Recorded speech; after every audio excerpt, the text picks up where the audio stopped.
ဒေသနာနှင့်ဆက်ဆံ၍ဖတ်ဆရာတော်ရွေးချယ်ထားသောတမန်ကျမ်းစာတော်မြတ်နှစ်ပိုက်အားဖတ်ကြားပါမယ်။ပထမတစ်ပိုက်အနေနဲ့ရှင်ယောဟန်အခန်းကြီး7အငယ်24မှ29ရှင်ယောဟန်ခရစ်ဝင်ကျမ်းအခန်းကြီး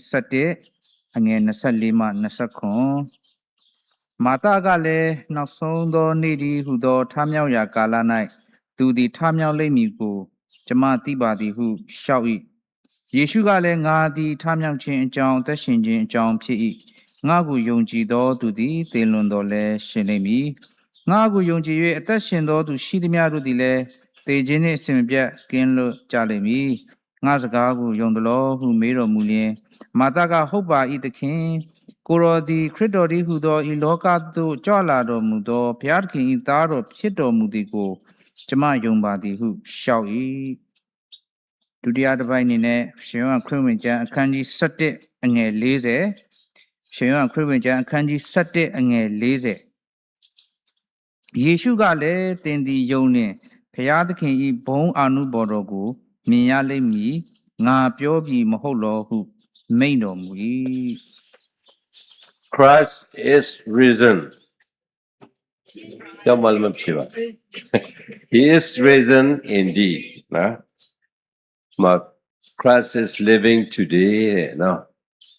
So, yeah, Tetama Nanega Hopioda Lubano. Preto Armine, Beyago Armine, the Shingo Armin Jim Pibare. So, Lungere apa tanwing ubuke uboni domya Pamson de ne ini Krito Shibyan Tamyao ya ni is the Sunday Jama to Passion Week so that Krito they said single can or yet the ba Shiva eh the yet the ba ma to Tino the knit in Japi the Dika check out about lesro Krita mana me pata mana Kritoi amin shindi trodui amin shimpidi Christ's victory is our victories. Ine chauye trodo kwe bido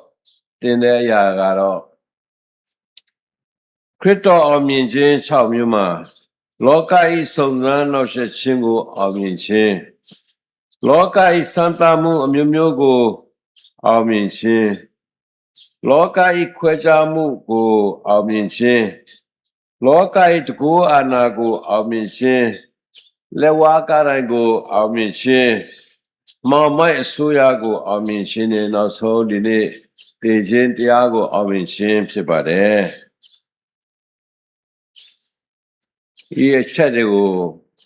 Chaya lung tinde kama layao pido Baymando ma Not only do she do Ema YouTube apye not only do she bare online apye. The man choro Macha divaga choro YouTube channel of Jamro Shabro the yes a chownego Yale Bido not home Boya to mare. Ini Kritoya Chimazo Ami Mugaro in a nema theatre time Mana Tati no teaching mango Ami Chimpsipare. He is risen. No. Ushimian Tamil de no. Toro Pia King Toro Lu Panzina. Do that to Teshivo to our Tare. Bajon so Ede Uyelema. At that pin, no, at that pin, sight hare. The met care, my bear, no, Macau, each one a pigo to the care sight hare. So, Ravaleso, Ludario, no, to that too, no, at that shimo. The basoneti, Kakabasoneti, at that shimo to Tartine. Diago. Popia, Lamo, the Noa di Uyin, Tamashida, a penny at the alo, a penny at the alon at the attaping at you, Sava, no Sava to my market. To a who အပီကိုတော့အသီးကိုတော့မစားနဲ့စားတယ်မှနေ့မှပြေးလိုက်မယ်နော်ဘုရားသခင်ကဘာကြောင့်ထားလဲဆိုတော့တခါတခါစဉ်းစားမြင်ဘုရားရဲ့ဟိုအသက်ရှင်ပေမဲ့ထားလိုက်ပါလားလို့ဘာလို့ကောင်းမကောင်းလဲဒါမဲ့ဘုရားမှာသူ့ရွယ်ချက်ရှိတယ်လူကအဲ့တိုင်းပဲထားပြီးတော့သူနဲ့အတူနော်ထားမယ်ဆိုရင်အဲ့တိုင်းပဲတက်ရှင်လာမယ်လူကိုရွေးချယ်မှုပေးလိုက်ရွေးချယ်မှုပေးတဲ့အခါမှာကျွန်တော်တို့ကရွေးချယ်မှုကိုနောက်လိုက်သွားတယ်နော်အဲ့ဒီအချိန်ကစပြောလူဟာစုံစမ်းခြင်းစမ်းသပ်ခြင်းအဲ့ဒီအရာကိုစတင်ပြီးတော့ခံစားတဲ့အခါမှာတွန်းလှန်နိုင်ခြင်းမရှိဘူးတွန်းလှန်ဖို့လည်းအင်အားမရှိဘူးတွန်းလှန်ဖို့လည်းအသိဉာဏ်မရှိဘူးဆိုတာကျွန်တော်တွေ့လာတယ်လောကသားဒီများလာတဲ့အခါမှာမိမိတို့ရဲ့စိတ်ထားသဘောထားများလည်းများလာတယ်လူများဆိုကျွန်တော်တို့တစ်ခါလေပြောလူများဤများတယ်ပြောတယ်နော်ဆိုတော့အဲ့ဒီလူတွေမှာဘာရှိလာဆိုတော့အတ္တစိတ်တွေမာနစိတ်တွေစိုးမိုးပြီးတော့ကြီးထွားလာတာကိုတွေ့ရတယ်ဒါကြောင့်ဘုရားရှင်မိမိကိုဖန်တဲ့ဘုရားရှင်ကိုပဲလေမသိနော်မိုးပြုမကိုးဝယ်တော့ပဲနဲ့မိမိတို့ထင်တဲ့အရာတွေကိုဖန်ဆင်းပြီးတော့ကိုးဝယ်လာကြတယ်မိမိတို့မှလည်းကွဲလွဲမှုတွေဖြစ်ပေါ်လာတာကိုတွေ့ရတယ်ကဘာကြီးမှာနော်ကဘာဦးစားနဲ့မှာအသက်969နှစ်တိုင်အသက်ရှင်နေပြီရှိဒါပေမဲ့ဒီအသက်ရှင်မှုကအလကားပဲအဲ့ဒါကြောင့်တွေ့တဲ့အခါမှာဘုရားသခင်က120အနှစ်ပြန်ပြီးတော့လူအသက်တန်းကိုပြန်ပြီးတော့ထားလိုက်သခင်ရဲ့ဘုရားသခင်ရဲ့လူမောရှေရဲ့ဆုတောင်းခြင်းမှာတော့လူအားတဲ့90ပဲရှိမယ်အသက်90ပဲအတိုင်းတာပဲရှိတယ်ဟုတ်ဒီနာ90တွေတော်တော်များတယ်ကျွန်တော်ပါပါပြီဒါမဲ့ဒီ90မှာခွန်အားကျမ်းမာခြင်းကောင်းလို့80ထဲဝင်ပေမဲ့အဲ့90ကြာမစားတာကျွန်တော်ဆိုတပတ်လုံးဘုရားကြောင့်မရအောင်ဘာလို့ဆိုခြေထောက်နာလို့မစားတာနော်ဆေးတော့ဒါကြောင့်လူသားအလုံးကသိတယ်နော်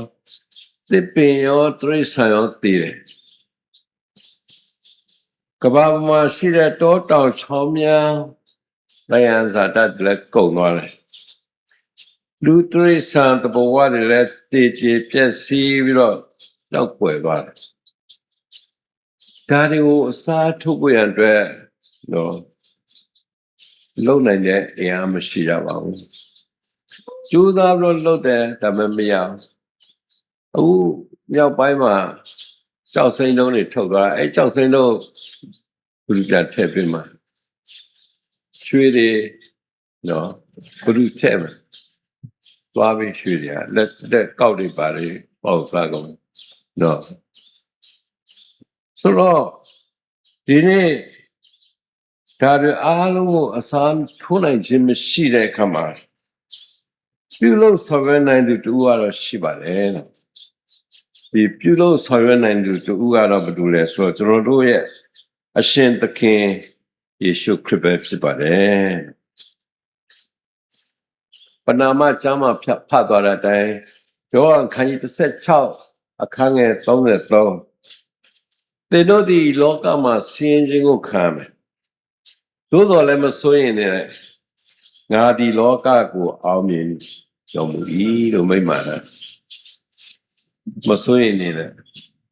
တို့ကနေ့စဉ်မနေ့စိုးရင်နေ့လည်းစိုးရင်ညစိုးရင်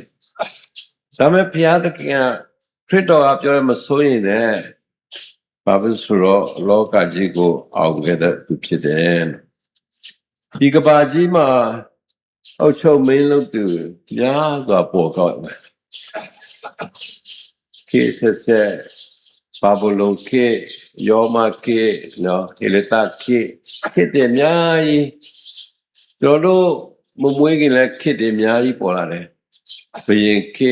ဧကရခေဘာခေညာခေတဲ့အဲ့ဒီခေတဲ့ကြောင့်လူမှုရေးတွေစီးပွားရေးတွေပညာရေးတွေမြောင်များစွာပေါ်ထွက်လာသလိုပျက်စီးသုံးဆုံးတာလည်းရှိ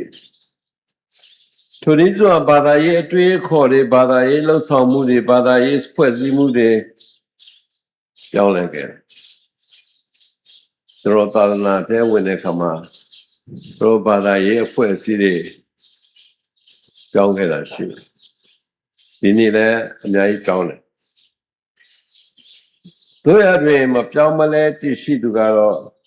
သူတို့ကိုယ်ဝယ်ယုံကြည်သောခရစ်တော်ပဲဖြစ်တယ်နော်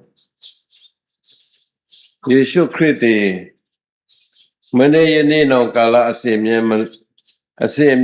မပြောင်းမလဲနေတော်မူ၏လို့ဒီပြောရစာခိုင်း33ခန်းရဲ့ရှေ့မှာဖော်ပြထားပါတယ်အကြောင်းမူကားအသက်ရှင်တော်မူသောသူဖျားဖြစ်သောကြောင့်ဖြစ်တယ်နော်အသက်ရှင်တဲ့ဖျားဖြစ်တဲ့ကြောင့်ကျွန်တော်အမြဲတမ်းပြောတဲ့အရာတစ်ခုပါလဲဆိုတော့လူဟာအသက်ရှင်နေသေးလို့ရှိရင် Happy birthday လို့ပြောမွေးနေ့ပွဲတယ်တော့ကျွန်တော်ဆိုအသက်ရှင်တဲ့ကြောင့်များဒီနေ့တစ်ခါမွေးနေ့ပွဲလုပ်ပေးတယ်ကျွန်တော်တည်သွားရှင်ဘယ်သူမှမစင်စားဘူးဆရာဖော်မွေးနေ့ပွဲမရှိတော့ဆရာဖော်ရဲ့ memorial ပဲလာတော့မယ်တော့ကျွန်တော်ခရစ်တော်ဖခင်ရဲ့မွေးနေ့ပွဲကိုဘာလို့လုပ်ရလဲစဉ်းစားကြပါသူကအသက်ရှင်လို့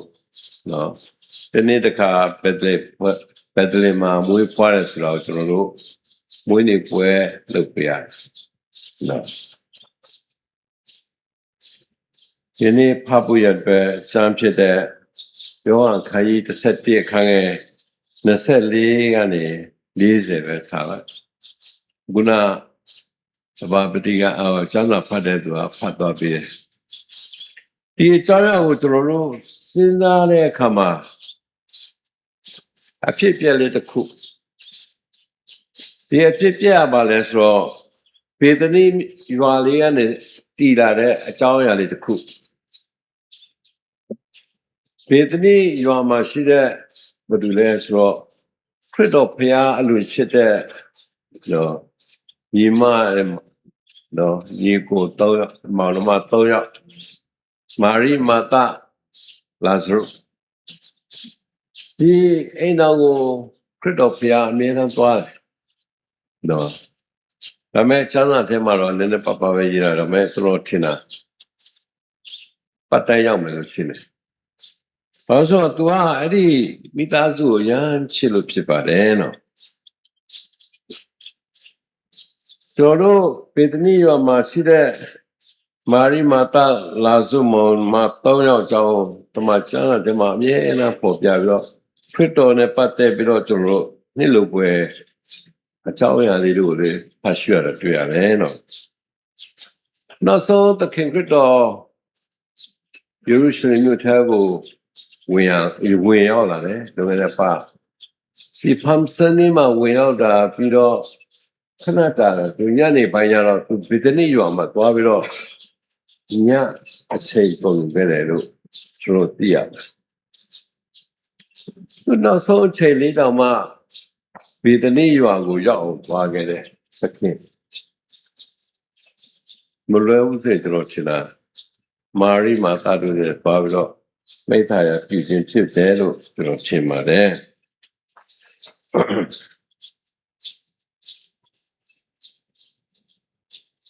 လာဇရုက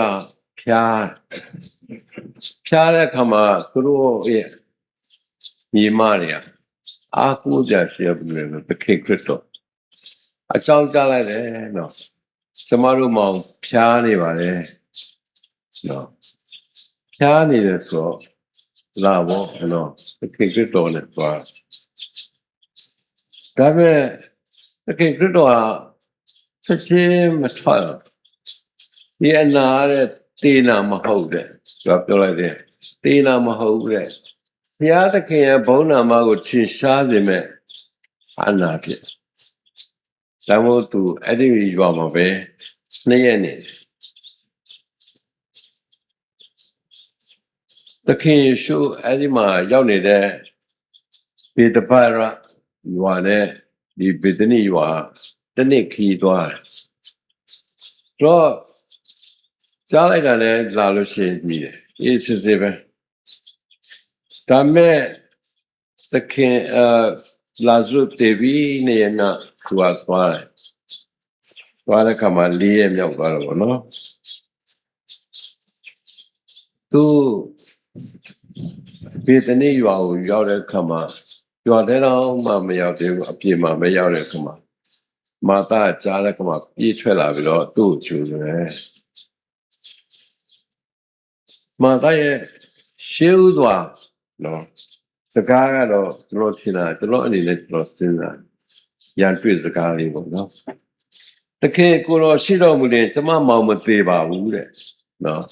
The king, she the she's a mamma would be. What do Malade say, ma? The king sure yellow she, you ma did the Ajam shoe. To Tira, the king, to Twitter, the king, Canada do that be there. Let's check children who call up in the near Sipia means there. Leave Chadel who left and call the no. And I'll bet to mean that. To mean to up to him. But in it, the king Silo Shin, Jamama would be out. No. You could all the king melody at Mount Dikabi. The king melody down Mount Dikabi. The king sugar, Matai Mount, Tamyami, who you're a kama. Who are all, but there is not so no chema, Tamyamas, Jamatiba, no, Jamatiba. Do not good chema, Bobby, no, the Bobby, Kama Lumaria.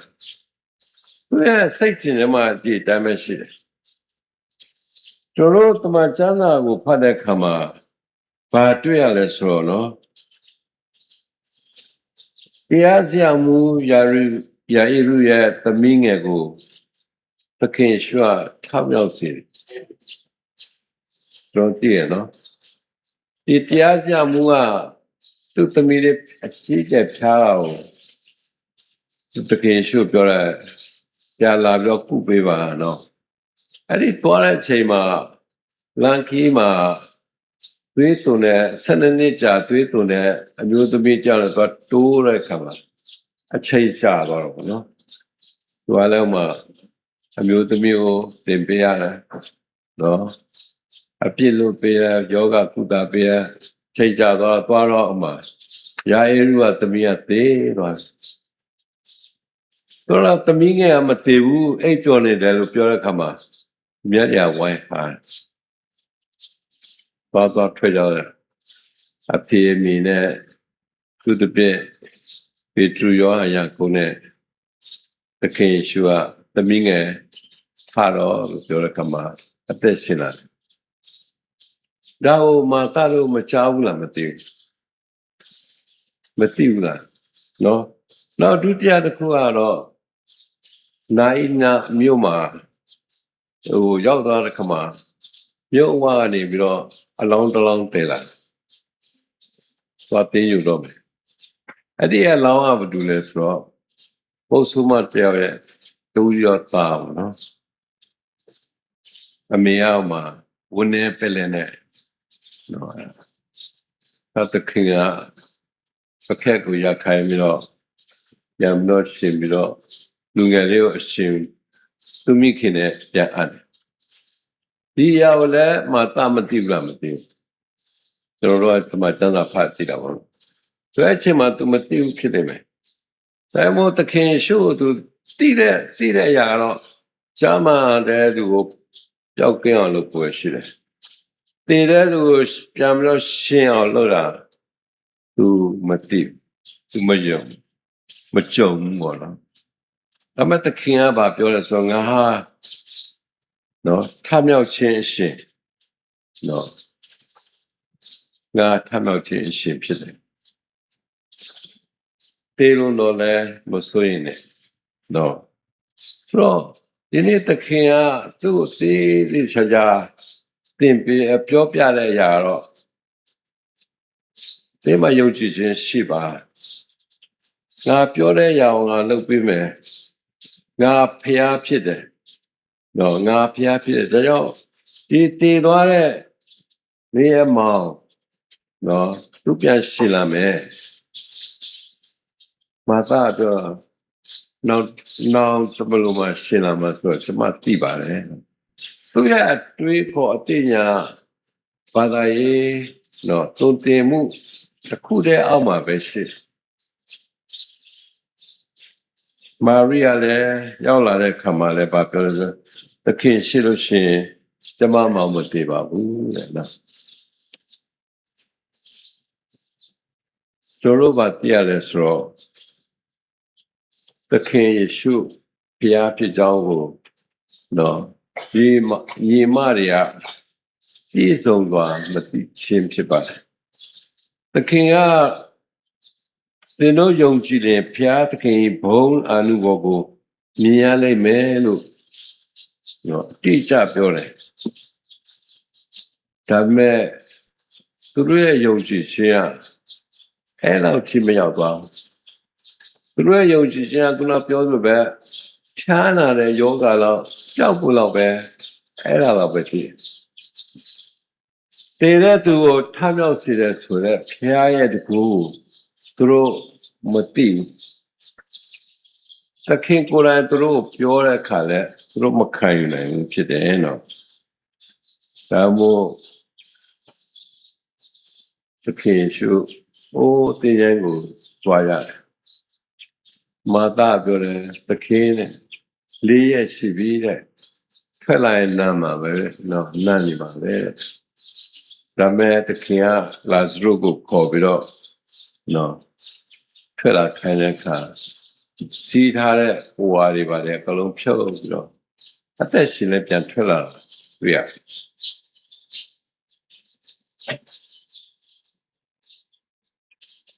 တော့ဘာပြောချင်လဲတော့ဆိုတော့ဒီနေ့ကျွန်တော်တို့သိခဲ့တယ်တခါကဒီနေ့အိမ်ကိုသခင်ယေရှုရောက်တဲ့ခါမှာဟိုးအိမ်ရှိမှာ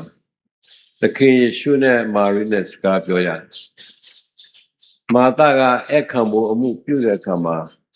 သူပါတောင်းဆိုတယ်ဆိုတော့သခင်မာသကိုပြောပေးပါကျွန်တော်ဒီမှာအခမ်းရမှုမှာပါဝင်ပြီးတော့ကူညီဖို့ဒါမဲ့သခင်ကပြောဆိုတော့မာသမင်းကတော့စိတ်ပူပါနဲ့နော်စာရေးတော်ရေးမှာပဲအခမ်းရေးမှာပဲစိတ်ပူတယ်ဒါမဲ့မာရိယာအကောင်းဆုံးကိုရွေးချယ်တယ်သူကဒီရွေးချယ်မှုအတိုင်းတာကိုနော်အဲ့ဒီချိန်မှာဒီမနဦးလုံးကခရစ်တော်နဲ့ပတ်သက်ပြီးတော့နော်လှုပ်ဆောင်တဲ့အခါမှာအနဲ့တိမ်နဲ့ချင်းမတူရဒီနေ့သခင်ယေရှုအဲ့ဒီအိမ်ကိုလာတိုင်းမာရီနဲ့အခမ်းစကားပြောတယ်မာသကအခမ်းချင်းပြုတယ်လာဇရုကဘယ်မှာရှိမှမသိနော်မရေးထားဘူးနော်နောက်တစ်ချိန်မှာကျွန်တော်တရားဆိုသခင်ယေရှုအဲ့ဒီဗေဒနီရွာမှာပဲသွားပြီးတော့အခမ်းပွဲတစ်ခုသွားတဲ့ခါမှာဒီများတွေအများကြီးလာကြည့်ရဘုရားလာကြည့်ဆိုအသက်ရှင်တဲ့လာဇရုလာကြည့်ရမာသတော့အခမ်းကျင်းမှုပြုဒီနေ့ကျွန်တော်ပြောချင်တဲ့အရာပါလဲဆိုတော့ကျွန်တော်တို့ဟာနော်သခင်ကျွန်တော်တို့စီလာတယ်နော်အသက်ရှင်တော်မူသောသခင်ကျွန်တော်စီမှာလာပြီးတော့နေတဲ့ကမှာကျွန်တော်တို့သူ့ကိုဘယ်လိုလက်ခံလဲမာသကဲတော့အခမ်းကျင်းအမှုနဲ့ပဲအလုပ်လုပ်ပြီးတော့များပြီးတော့ စကားပြောဖို့အချိန်ပေးကြရဲ့လားသို့မဟုတ်မာရိယတို့ကျွန်တော်တို့သခင်နဲ့အတူထိုင်ပြီးတော့ဆွေးနွေးပြီးတော့ပြောဆိုခြင်းအခန့်ကျဲမှုကိုပြုသလားမဟုတ်လို့ရှိရင်လည်းကျွန်တော်တို့လာဇရုကဲ့သို့ဟိုးရွာထဲမှာပဲရှောက်ပြီးတော့သွားနေတဲ့သူဖြစ်နေသလားဒီနေ့ကျွန်တော်တို့ရဲ့အိမ်ကိုသခင်ခရစ်တော်အသက်ရှင်တော်မူသောသခင်ခရစ်တော်လာပါတယ်နော်အခါမှာကျွန်တော်တို့ကဒီအရာတွေအားလုံးကိုပြန်စဉ်းစားတဲ့အခါမှာကျွန်တော်သူ့ဘယ်ကဲ့သို့အခန့်လဲနော်ကျွန်တော်တို့ရဲ့နည်းယုံကြည်ခြင်းကိုကျွန်တော်တို့ဟိုခရစ်တော်ယုံမယ်ဆိုလို့ရှိရင်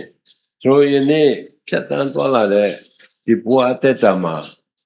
ကျွန်တော်တို့ခုနပြောသူရိတ်သက်ခြင်းနော်လောကရဲ့ပူပန်ခြင်းအများကိုကျွန်တော်တို့ဆောင်ကွင်းပြီးတော့ကျွန်တော်တို့အောင်မြင်တော်မူသောသခင်ခရစ်တော်ရဲ့စကားအတိုင်းကျွန်တော်တို့အောင်မြင်ခြင်းကိုရရှိမှာဖြစ်ပါတယ်မာသာတော့ခက်ခဲတော့ပူပန်ခြင်းနဲ့ရင်ဆိုင်တဲ့အခါမှာလိုင်းတဘူထဲမှာလူခတ်နေတဲ့လေလူဖြစ်နေပါတယ်တည်ငြိမ်မှုမရှိဘူးသူနားဆိုနားဖြန်းကြားတဲ့နှုတ်ပတ်တရားလေးပဲသူဆွဲပြီးတော့ဟုတ်တယ်ဓမ္မမောင်ကနောက်ဆုံးသောအချိန်မှာထားမယ်သခင်အခုအချိန်မှာတော့ဘာမှသခင်မတတ်နိုင်ဘူးလို့ဟိုကမှတ်ချက်ချတယ်လို့ပဲဖြစ်ဒါပေမဲ့ယနေ့သခင်ကပြောတယ်ငါဖျားဖြစ်တယ်ငါတကယ်လုံးမနိုင်တယ်ဆိုတာကိုယုံကြည်ပါဒီနေ့ကျွန်တော်တို့အားလုံးခရစ်တော်ဘုရားကျွန်တော်တို့အလယ်မှာထိုင်နေတယ်ခရစ်တော်ဘုရားအလုံးစုံကိုတတ်ဆွမ်းနိုင်တယ်ဆိုတာကျွန်တော်တို့ယုံကြည်ပါရှင်ပြန်ထမြောက်တော်မူသောတကူကကျွန်တော်တို့ကိုလွှမ်းမိုးပါစေရှင်ပြန်ထမြောက်တော်မူသောယုံကြည်ခြင်းကိုကျွန်တော်တို့ခိုင်မာစွာဆွဲကန်တဲ့ကျွန်တော်တို့ရဲ့အသက်တာကိုအောင်မြင်သောအသက်တာတကူနဲ့ပြည့်ဝသောအသက်တာဖြင့်ဆက်လက်အသက်ရှင်ဖို့ကြောကြိုင်းနဲ့ဒီကားကိုနေကုန်းထုတ်ပါတယ်ကျေးဇူးတင်ပါတယ်